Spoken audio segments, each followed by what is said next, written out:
just to be sure to go with the Good morning, everyone. The Lord be with you. Before we get started, someone was mentioning this morning, asking me about where to find the recordings that we're doing of all of our adult formation material, and the answer is a couple of places. In your weekly email, it's usually in the text under adult formation. It's also at the very bottom of your weekly email, and also on the homepage of the website. If you scroll all the way down to the bottom, you'll see a tiny little TV screen, and that is the logo for YouTube.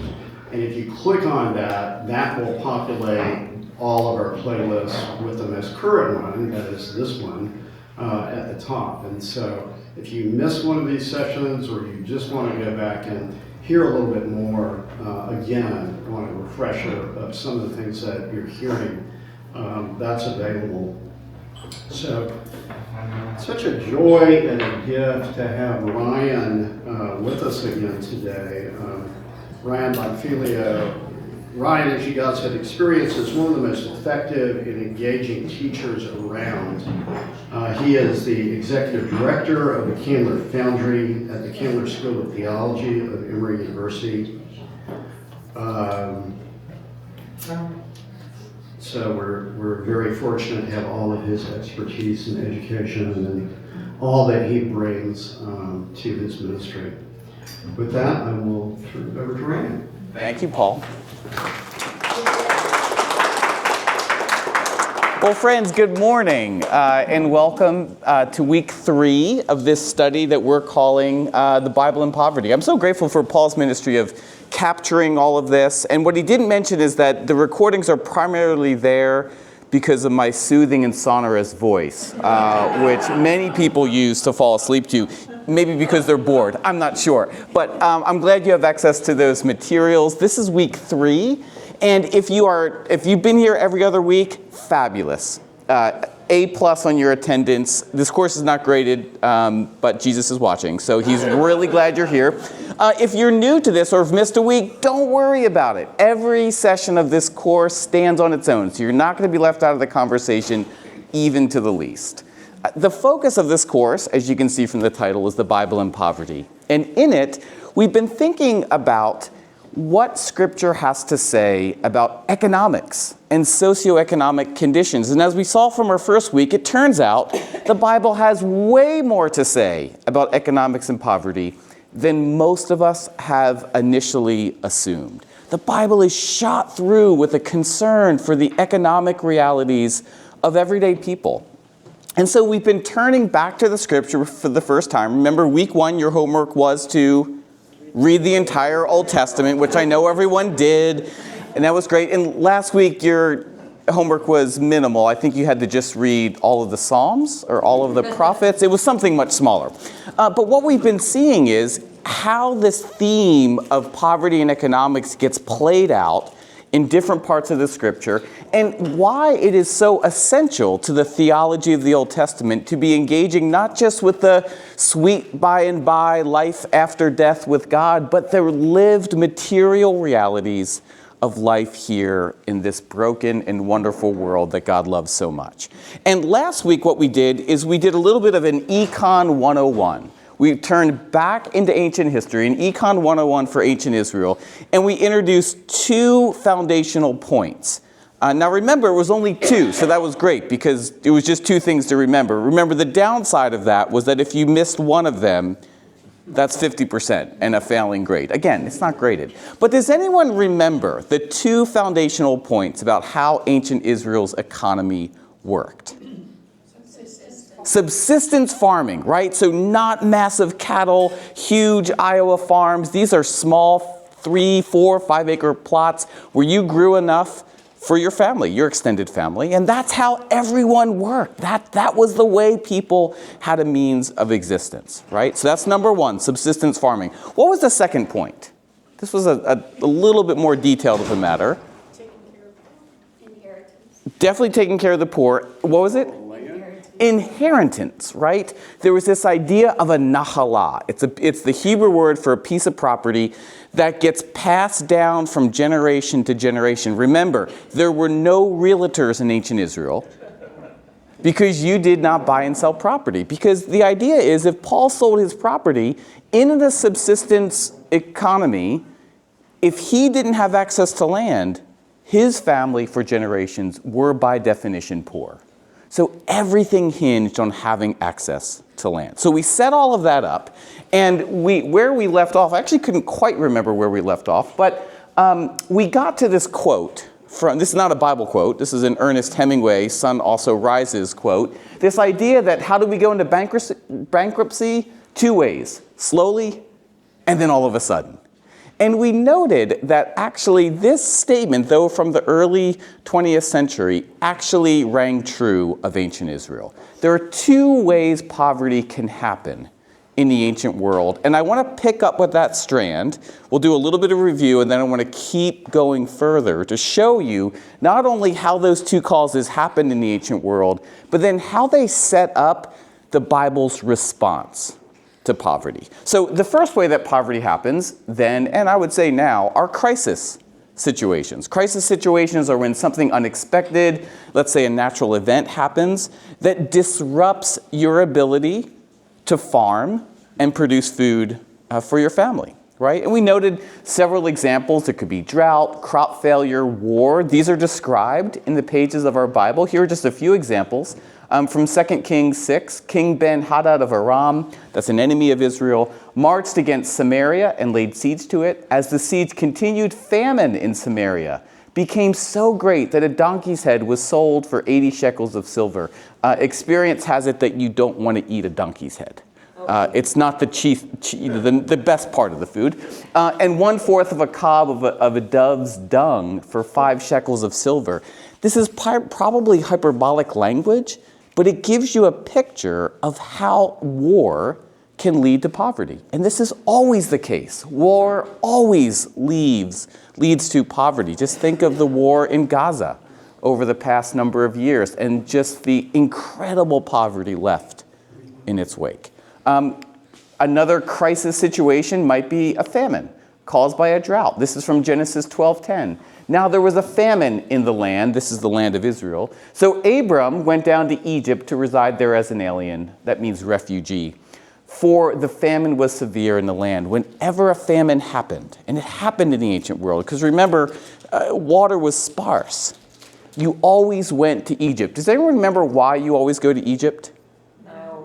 The Nile River, and the Nile River overflows. So even in droughts, you can depend on the Nile River to overflow and produce an environment good for farming. So plenty of crisis situations could happen, but that's not the only reason one could become poor in the ancient world. The other reason, I want to skip that here, the other reason we called chronic conditions. Chronic conditions are deliberate creations of the people of means, let's say rulers, kings, so on and so forth, who wish to preserve and enhance their own economic well-being at the expense of others.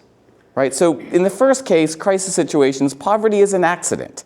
It just happens. There's a locust invasion. I guess a war is not accidental, but there's a drought or there's a flood or something like that. But chronic conditions are really different. They're deliberately set up. What would be a chronic condition that would produce poverty? What is something that could happen in this category? Let's get a little bit more specific. Overtaxation. Overtaxation, absolutely. What else? Predatory lending. Predatory lending, absolutely. Yeah. Monopolies. Monopolies of power or businesses or something like that, absolutely. Outright, like taking someone's land by force. Absolutely, taking people's land by force, right? All of this, these are crises in a certain way, but they're not naturally caused crises. They're caused by greed, by power. They're purposeful, in other words. And the way, and I think this is picking up to where we left off last week, the way I framed it was through 3 E's. There are 3 E's that describe the effects of chronic conditions, or the mechanism of chronic conditions. The first is extraction. That's exactly what I mean by exorbitant taxes, right? You're taxing people at such a high rate that on thin margins, they can barely get by. But there's also eviction, right? This idea that people can forcibly be removed from their land, which would be problematic anytime, anywhere, but especially in subsistence farming. Remember, if you don't have land, you are by definition poor. And then finally, there's slavery, right? Just outright slavery is another way to systematically impoverish people. Now, in just a little bit, I want to show you some examples of how this happens in the Bible. But for now, though, I want to put these two ideas, the crisis situations and chronic conditions, side by side, and I want to think about how they're different and how they're similar, okay? So let's look, here's a little chart, crisis situations on the right side of the screen, chronic conditions on the left, or the opposite as you face it. Let's think about cause, effects, scope, and response for each of these. So for a crisis situation, the cause is what? It's bad luck, it's accidents, it's natural disasters. What's the cause here? How would you fill in this chart? Human greed? Human greed, absolutely, right? There's other words we could use, but let's be nice. Human greed would fall on this side. What about the effects? What does a crisis situation lead to? Fear of lack, fear of scarcity. Scarcity, I think, Paul, that's the key word. There's an immediate scarcity with respect to the things you need to sustain life. So imagine your farm fails. You don't go to Whole Foods to buy more food. You're out of food, right? But what does chronic conditions produce? What would be the Resources? lack of resources? Okay, Paige, I like that. I mean, I don't like that, but that sounds right to me. What else? Systems that prevent continuously someone not being able to get resources. Systems that prevent. So there's something sort of happening underneath that prevents a flourishing. That's the chronic. That's the chronic side, yeah. Someone like sitting on all the resources. It's not that they're not there, it's Yes. that they might as well not be. There's a hoarding of resources. In fact, that's such a thoughtful point, because if you go back to the book of Exodus, do you remember, there's a cruel but often overlooked irony in the story of the Israelites' slavery, because they're enslaved. Do you remember and they have to build things. Most slaves are forced to build things. What did the slaves have to build? Do you remember this? Bricks. They used bricks and they had to make their own. But what were those bricks used for? Didn't they have food storage cities that they To store grain.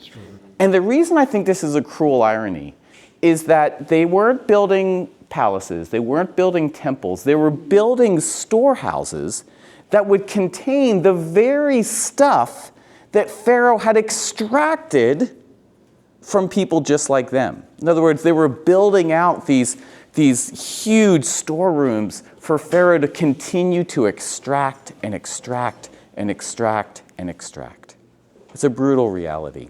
One way you might put it, although everything you've said is correct, but another way of saying what you're saying is that chronic conditions lead to a persistent wealth gap. It's not just that, back in 2017, Peter was without blank.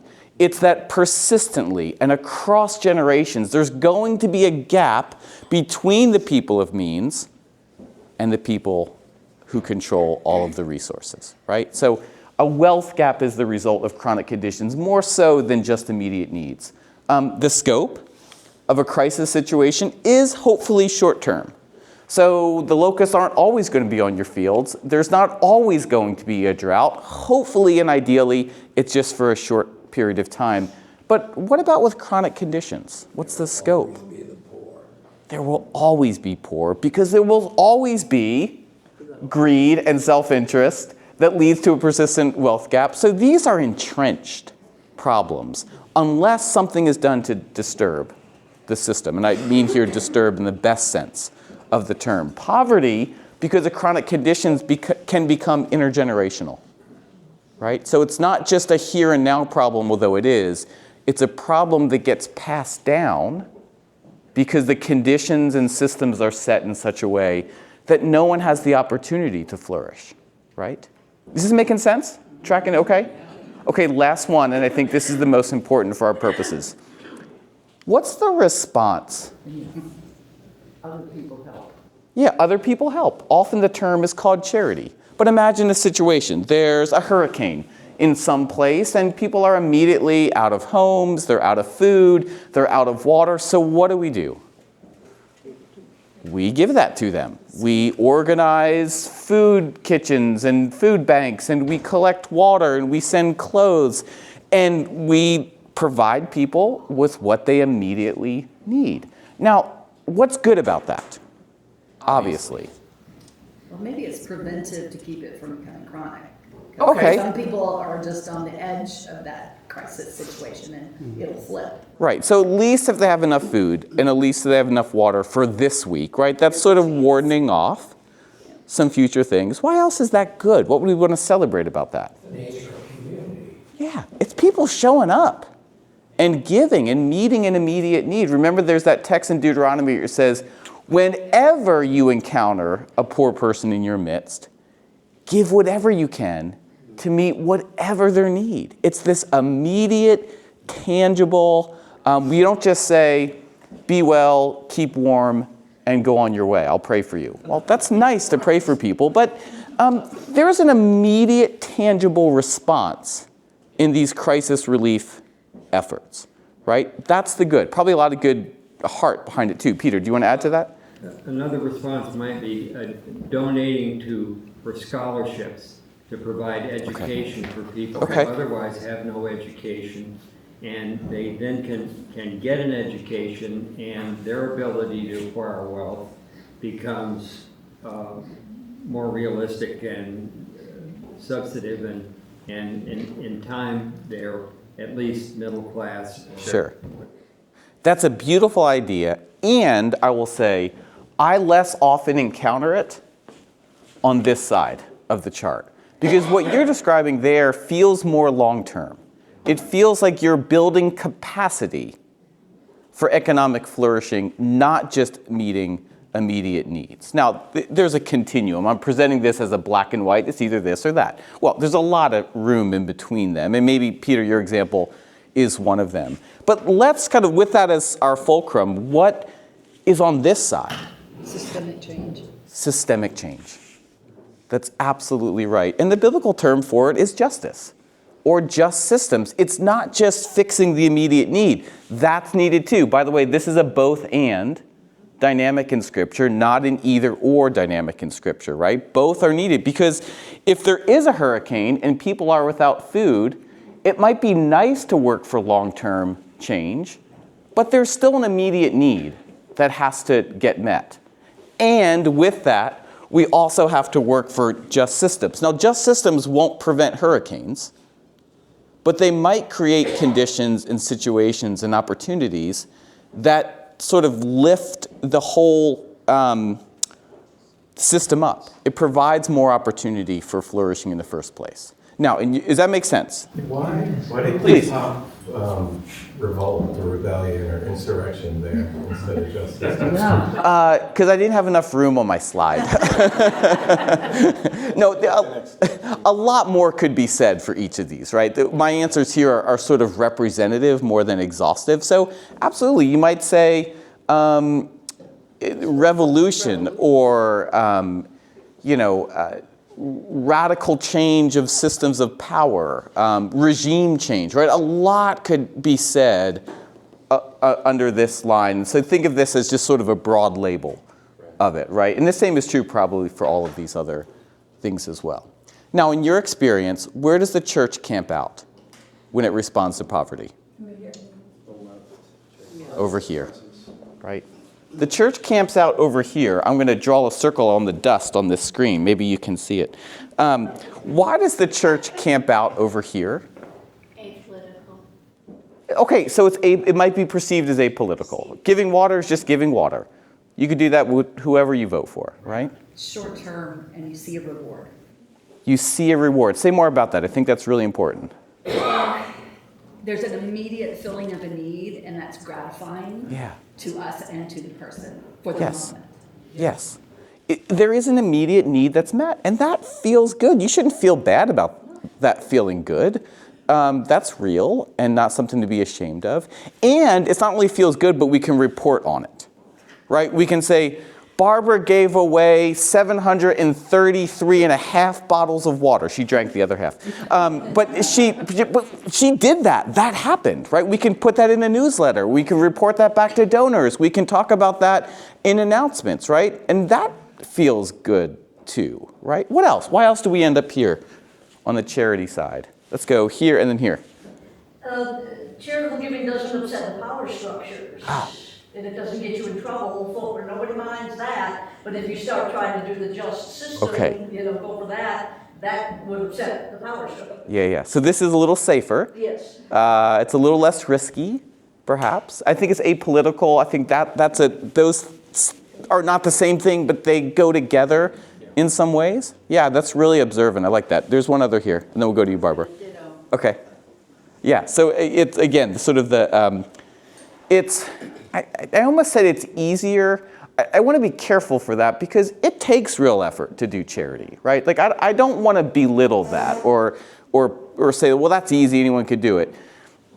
It takes It's immediate. Yeah, and it's short term too, so it asks something big of us in the moment, but not necessarily something sustained of us. It has a resolution. There's no commitment. Yeah, there's a clear finish line to it, right? When do they no longer need water after hurricane blank? When the water's flowing again. Great, then we're done. It doesn't cost us in the way that changing systems costs us. We have to be much, it's a separate, no real change in my life. It's easy. Yeah.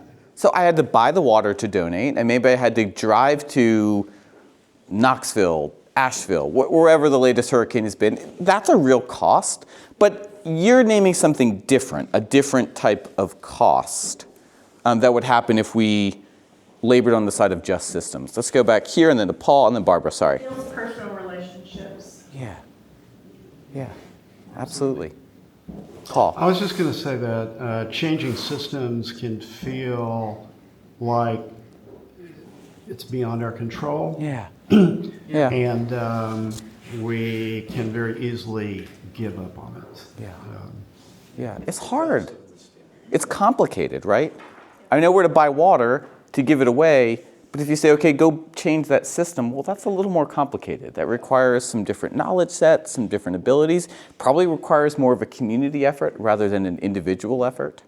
Barbara? But the community is, if this is a church, you were pointing out, if the charity, we work together, is a rule. I mean, we might bring the stuff but we can't make a difference even in the crisis situation unless we have lots of people pooling. That's right. So you're right about the community effort for the just systems, but it's also there.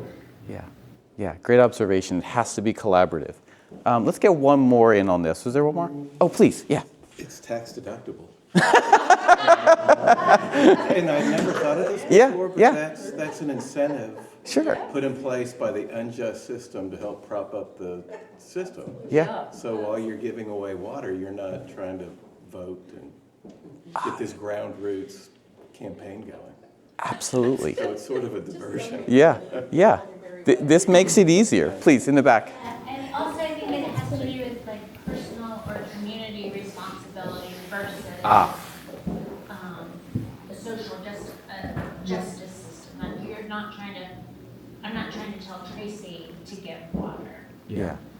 I'm doing it myself. Sure. And where you go to where it's more a social change, you are trying to tell other people what needs to be done. That's right. You're trying to. Responsibility changes. That's right. It's a little more complicated web of relationships that are needed. Yeah. Funding is different for both of these, right? So you guys are on it. You totally see this. This is great. Here's the big thing. And if you're with me for the Seeking Shalom course, this will not be a great shock to you. But what I was blown away with when I first got to this topic of poverty in Scripture, because I think as I shared, I made it all the way through an MDiv and a PhD in Old Testament really without ever coming face to face with what Bible has to say about economics and poverty. And I don't think I'm alone in that. I think that is somewhat common. But I remember sort of those eye-opening moments when this first came on my radar and I started taking these topics seriously and started studying, expanding what I knew and looking again back at the Old Testament. I think what absolutely blew me away is that the Old Testament cares both about crisis situations and chronic conditions. And it has responses of charity, and it has responses of just systems. So they're both there. They're all there in the scriptures. What absolutely blew me away is that if you had to, like, imagine you had a green highlighter for every time you saw the Old Testament talking about just systems and a yellow highlighter for every time it talked about charity. You just started highlighting passages and then you looked back. So this is actually another good exercise. So go back and reread all of the Old Testament again this week. Get your green highlighters and yellow highlighters and start highlighting. What will blow you away and what blew me away is that this is about 95% of it. The Bible talks so little about individual acts of charity and the sort of natural crisis situations that happen. That doesn't mean that they didn't happen, and it doesn't mean that there aren't laws and commandments and principles about it. Please hear me, it's both and. But the proportionality skews massively to this side of the screen. And so that creates an interesting dilemma, doesn't it? If you started highlighting with the same markers what the church does with response to poverty, I think it would be the exact inverse, right? This would get about 95% of the marks, and that would get 5, right? And so this is a case where I think we have to not only pay attention to like what the Bible says, as in like do this or that, but how the Bible works. How much of the biblical witness is on this side, and what would it look like if the church's efforts started to look more like the Bible's efforts? Well, in short, I think things would look massively different in our world. It would demand something different of us, but it would make a bigger difference. Please. Though, for quite a long time, the Catholic Church was the cause of those chronic conditions. The church in all ages has contributed to some of these problems. Yeah. Was there a second half to that, or was that just you just wanted to point that out? Sort of point that out, Yeah. but also note, like, the church has often done governmental reform in the form of, like, coups and deposing leaders. Yes. In ways that are often reinforcing reinforcing of the very, there were some like local leaders. That's more or less how Israel was at this point until the people had a great idea. They said, wait a second, the Philistines have a king. The Assyrians have a king. The Hittites have a king. Ding, ding, ding. We should have a king, right? Great idea. Let's do it. So they come to Samuel, who is the prophet in charge, and they basically said to him, you're old. That, in my experience, by the way, if you want something, do not begin by telling the person you're asking for something, you are old. Like, that just puts you behind. Just don't do it. You are old, and your sons were still, do not follow in your ways. Appoint for us then a king to govern us like other nations. They want to take the playbook of other nations and say, look, we need a king. And look, there were some advantages to having a king. A king could help maybe organize an army to fight off foreign enemies. There are some upsides to having kings. But Samuel's having none of this. He's like, this is a bad idea. You know what it's like to live in a land with a king. Who was that king? Pharaoh. Because remember, Pharaoh is just the Egyptian term for king. It's not a name. It's not like Bob or Sue or Sally. Pharaoh is a title. Samuel says, you know what it's like to live under a king. Plus, what's more, who is your king?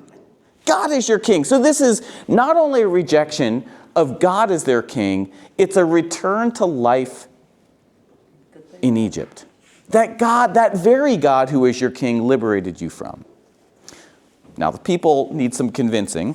So good old Samuel offers this commentary. It's one of the most important commentaries I find in the Old Testament. It's long, but let me read it for you. And as I read it, I want to see if you see a word that jumps off the screen and hint it's repeated. These will be the ways of the king. This is Samuel speaking to the people asking for a king. These will be the ways of the king who will reign over you. He will take your sons and appoint them to his chariots, to be his horsemen, and to run before his chariots. He will take your daughters to be perfumers and cooks and bakers. He will take the best of your fields and vineyards and olive orchards and give them to his courtiers. He will take 1/10 of your grain and of your vineyards. He will take your male and female slaves and the best of your cattle and your donkeys and put them to his own work. He will take 1/10 of your flocks, and you shall be his slaves. Do y'all see take? Take. Samuel's saying, look, you know what kings are like. They're takers. And if you didn't know where this came from in the Bible, if you didn't know this was post-Exodus, you would have thought this was in reference to Pharaoh. Because remember, we talked about this last week, this is exactly what Pharaoh did. He takes the people, he takes their land, he takes their flocks, he takes their grain. This is what kings do. And this is what Samuel is worried about. He doesn't want this for his people because he knows what sort of chronic conditions kings can place upon their people. Okay? Now, this sounds bad, doesn't it? Well, it's even worse when we look at a word that gets hidden by English translation. You see this word ways here? These will be the ways of your king. When I hear ways, it means like, well, these will be the behaviors, or these will be the acts, or the disposition of a king. In Hebrew, it's much worse. The Hebrew word that gets translated as ways is mishpat. And almost everywhere else in the Old Testament, when you encounter mishpat, guess how it's translated? Justice. What do you think the text is saying? Or what do you think Samuel's saying? I guess sort of that the king is justified in doing it. It is his right as king to do so. I think you're onto it. That's really close. I would tweak it just a tiny bit and say, under the rule of a king, this sort of behavior counts as justice. The rhetoric of the king presents this as the king being just for the people. So that's the insidiousness of it, right? And it goes back to that quote. Where is that quote? This is where the quote would have come in. It's economically advantageous for the king to do this. It becomes socially accepted, politically expedient, and then theologically justified. Samuel's saying the king won't just do this because he's powerful. He's saying, beware, the king will theologically justify this, such that in the life of a king, this will count as justice. Right? They're choosing to give up their autonomy for somebody else to take responsibility. Like they do that over and over again. That's why they spend all the time in the desert and can't go into the promised land. They keep wanting somebody else to be in charge and take the responsibility off their shoulders. And so they ask for a king. I mean, right? So do we.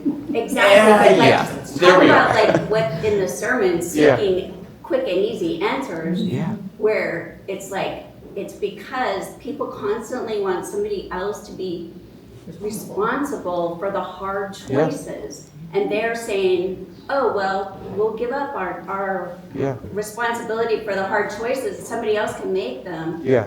And, well, should he get something for that? Well, he should get something for that. Like, it sucks being the leader. I mean, so should he take all he does? No, but that's what they're asking for. That is certainly a part of the problem. Yeah. Tracy. Well, and I would add, you had mentioned human nature in an earlier comment. I mean, I think that human nature seeks order. And sometimes we find ourselves in a situation where we're willing to give up other things for the sake of order. That's right. Orderliness. That's right. And I think that's, it's an eternal state of humanity that can lead us to difficulties. And especially if it's other people that have to give it up, not us. Oh, sure. Yeah. Right. Yeah, if it's going to cost someone else. Yeah. Tracy, it's a really good observation. And what I didn't fully share, and I probably should have, is that the backdrop to the people asking for the king is that the Philistines are beginning to rise as a threat. So there is some perceived sense of, wait, life is now uncertain, things are unstable, or they're worried about it being such. There is a perceived threat out there. But then you think, okay, that's real. The Philistines were real. There are real threats in the world. But look at how much they're willing to give up to answer that threat. They're willing to set up a system of chronic conditions to answer a threat. Now, the threat is real, but this need not have been the only answer to it, right? Was there one more there? The answer Peter, thanks. in its own way. Yeah, and that's the cruel irony of this, is that the Israelite king becomes more of a threat to the people than the Philistines ever were. And there's one of the ironies of the Exodus is that when the people get out in the desert, having been led by Moses, they look around and they don't see any food and they don't see any water. And they say, you brought us out here to die. Yeah. So Moses then has to strike the rock with the stone and the manna has to come down from heaven and so forth to show that God is in fact protecting. Oh yeah, and amazing, that's exactly right. There's this great scene, it's Exodus 16. I mean, the people are literally 4 weeks away from crossing the Red Sea and being liberated. And they're hungry. And it's like the best biblical case of hangry. Do you remember when you had little kids and they got hangry? Maybe you get hangry. But they're so hungry, which they probably weren't, and they're so dramatic, and they say not only we should go back to Egypt, but there is this insidious nostalgia that comes in. It says, because in Egypt, we sat by flesh pots and had our fill of food. Well, let me tell you something. Nowhere at any time do slaves ever sit by flesh pots and have their fill of food, right? It's a lie. And that's all nostalgia is. It's a intentionally misconstrued memory that distorts reality, but it can lead you back into harm. It can lead you backward, not forward. Familiar. It's familiar, but it's a familiar lie, right? Okay. Let me show you an example of how this all impacts Israel. We're going to fast forward a little bit. Again, these are just like representative scenes. I'm skipping over tons and tons and tons. Again, I asked for this to be a 92-week class, and unfortunately, Carmi said no. Okay, so we fast forward, and now we have Solomon. Okay, so there's a king. We're a few kings in, and Solomon has this great idea. He wants to build a temple. Now, how could building a temple be a bad thing, right? The temple is the place of worship, right? The priests are there and they do their thing and there's the sacrifices and offerings and all da. How could this be bad? Who's going to pay for it? I remember like a piece of media I watched, I think it was called Build Mama Coffin, where this old lady dies and her son wants to give her a funeral. Make it as grand as possible, a show of his own opulence. And that leads him into the hands of demons. Like, this temple isn't for God, it's for Solomon to brag about how great he is. There it is. There it is. Beautifully said. Solomon went to Hiram saying, you know that my father David could not build a house for the name of the Lord his God, because of the warfare with which his enemies surrounded him. Now, let me just say, that's a lie. That's a lie. Solomon is lying. The reason David doesn't build the temple is because he has the idea to build the temple. He brings it to God, and guess what God says? No. Not you. No. So, lie number one. But now the Lord, my God, has given me rest on every side. There is neither adversary nor misfortune, so I intend to build a house for the name of the Lord, my God. So absolutely, this is the king's ambition. But look at how he builds it. This is a text we never pay attention to. I guarantee it's not in the Revised Common Lectionary. But this is a difficult text that we have to pay attention to. King Solomon conscripted forced labor. That, by the way, is the exact same word in Hebrew that describes the Israelites in Egypt. So let me just be really clear. Solomon enslaves his own Israelite people to build the temple. That didn't come up in Sunday school in second grade, did it? It did? Good. That's a great Sunday school class. The levy numbered 30,000 men. He sent them to the Lebanon, 10,000 a month in shifts. So now they're sort of in these like forced labor camps. They would be a month in Lebanon and 2 months at home, blah, blah, blah. Adoniram was in charge of the forced labor. Solomon also had 70,000 laborers and 80,000 stone cutters in the hill country, besides Solomon's 3,300 supervisors who were over the work, having charge of the people who did the work. Y'all, this is the same thing Pharaoh did. Same exact thing Pharaoh did. What we're not getting in this text, but we get in another text, are the taxes on top of the enslavement that Solomon uses to build the temple. Friends, Israel has just set up its own system of chronic conditions, and it has theologically justified it. Because now Solomon can say, not quite honestly, thus saith the Lord. This should happen. So it's not just a practice, but it's the theological justification that is such a problematic dynamic. By the way, the people who he enslaves eventually, a couple chapters later, get fed up with this. They revolt. They break away from Solomon, and that's the reason why united Israel in the Bible is no longer united Israel. They break into two countries. The north, northern Israel, the 10 tribes, and the south, sometimes called Judah, the southern 2 tribes. They break away because of the politics of Solomon, right? His economic politics. Let me give you one more text here, and we'll get you out of here on this. Isaiah's vineyard. This comes from Isaiah 5, and it's this beautiful song of poetry that the prophet sings. And it begins like this. The prophet says, I will sing for my beloved my love song concerning his vineyard. This is going to be an extended allegory or an analogy. My beloved had a vineyard on a very fertile hill. He dug it and cleared it of stones and planted it with choice vines, but built a watchtower in the midst of all of it and hewed out a wine vat in it. He expected it to yield grapes, but it yielded rotten grapes. So, the producer of the vineyard is God. And who's the vineyard? Israel, us, right.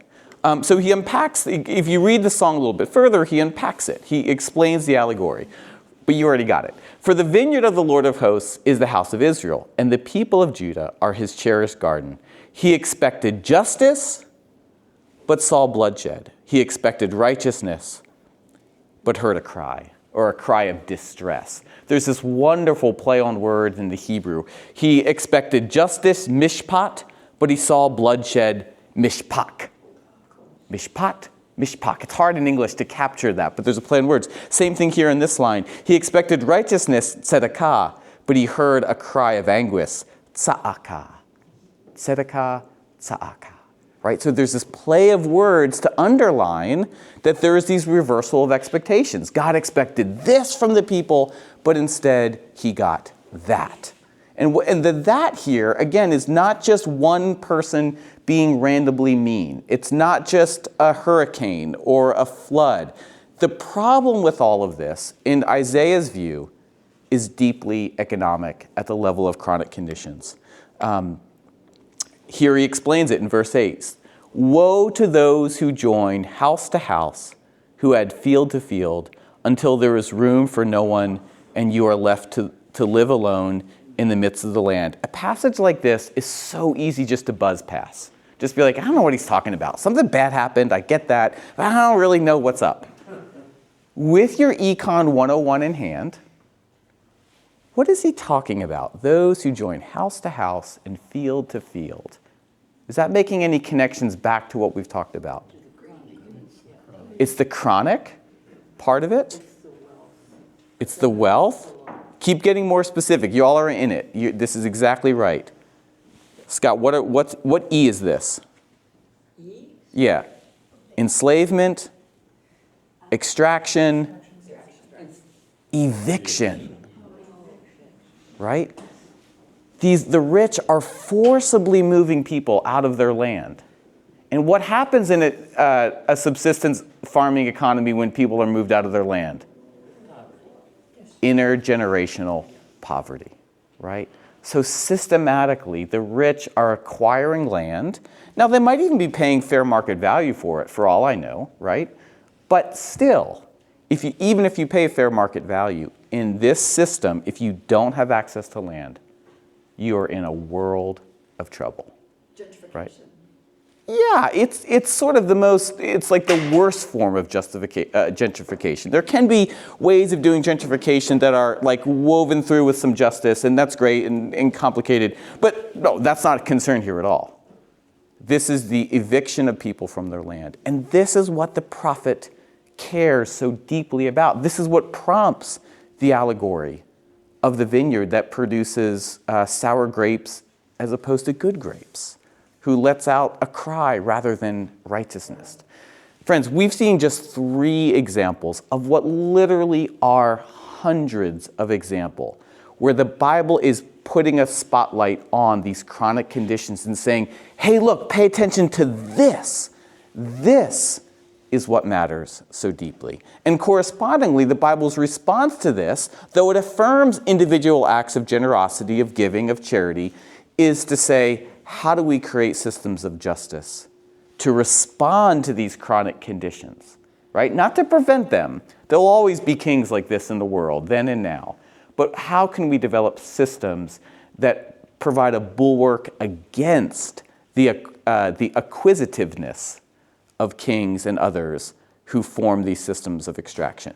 Friends, that's the topic I want to turn to in the last 2 weeks of this study. Now, Carmi, am I remembering right? We're not here next week. That's correct. So February 1st and February 8th are the final 2 weeks. I want to show you one text, because true to form, we didn't get to all of today's study. But then I want to pivot to the Gospels and actually just sort of do like 2 extended case studies of how much Jesus' teaching actually is talking about the very things we're seeing displayed here and how Jesus approaches a response. And I think it's going to help put some of these pieces together that we're beginning to build. So friends, thank you for being here. Come back out February 1st, and we'll continue then. Carmi, any comment, announcements? Thank you so much for being with us again. This was wonderful, as always. Just a reminder to everybody that we will meet in this room next week. It's our annual parish meeting, and it's a wonderful opportunity for us to reflect, but also to examine our systems in the church, our economics, and the policies that we stand behind. So I encourage you to come. Please be part of that. It's very important. And then we will be back with Ryan in 2 weeks. So thank you all for being here. Thank you, Ryan. Great. Thank you.